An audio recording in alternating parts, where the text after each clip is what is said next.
Hey guys, welcome back to my channel. Today I am going to show you how to use double app on your phone.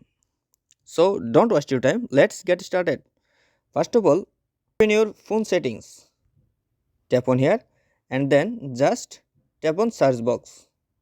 And right here just dual and then tap on dual messenger and just scroll down and tap on dual messenger and then tap on Snapchat.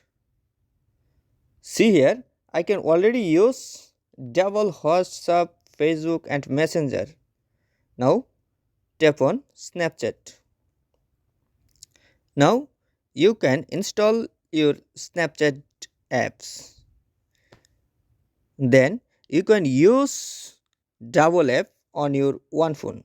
If you found this video helpful, so please subscribe to my channel for another important video. Thank you.